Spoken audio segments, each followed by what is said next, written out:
Karibu katika somo la leo. Somo la leo ninakwenda kukuonyesha namna ya kupata constant value kupitia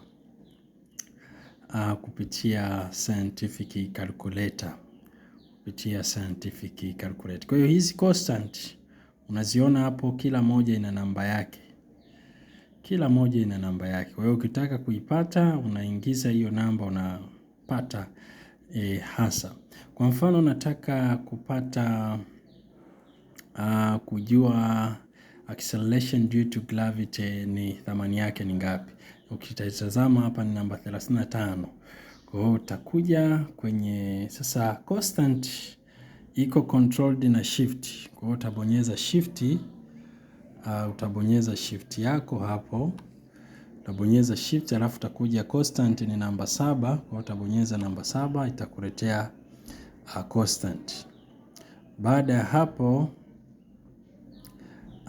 utaweza kuchagua namba ya constant ni namba 35. Kwa hiyo utabonyeza 35 hapo, ambayo ni acceleration due to gravity. Kwa hiyo baadaye utapiga sawa, itakuletea acceleration due to gravity ni hiyo hapo 9.8. Kwa hiyo itategemeana na aina ya constant unayotaka. Kwa hiyo constant yoyote ambayo unataka utatumia mtindo kama huo kuweza kuipata hiyo constant ambayo unahitaji. Sambamba na hiyo pia nataka kukuonesha namna ya kubadili unit moja kwenda unit nyingine kupitia scientific calculator. Kwa hiyo kuna sehemu ya chini ya unit conversions. Kwa hiyo hizo ni unit conversions. Kwa mfano nataka nijue labda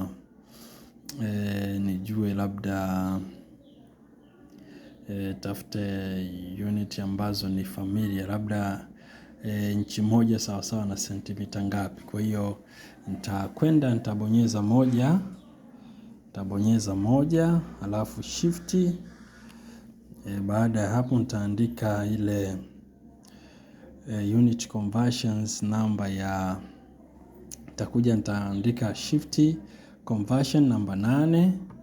Nitaandika hapo alafu nitachagua namba ya conversions ambayo naitaka, ambayo ni namba ni 01. Kwa hiyo nitaingiza 01, nitaingiza 01 alafu nitabonyeza sawa. Kwa hiyo nitajua sasa kumbe inchi moja ina sentimita 2.54. Kwa hiyo hivi ndivyo namna unaweza ukaconvert unit moja kuipeleka kwenye unit nyingine kwa kutumia scientific calculator.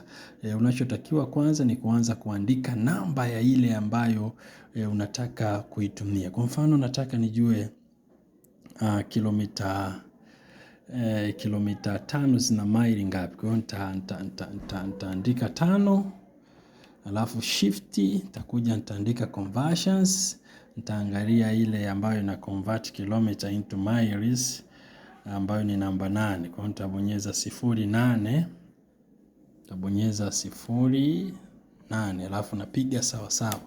Kwa hiyo najua kumbe kilomita 5 zina miles 3.1. Kwa hiyo hivi ndivyo namna ambavyo unaweza ukafanya conversions ya unit kupitia scientific calculators. Usisahau kulike, kushare, kucomment na kusub. Thanks.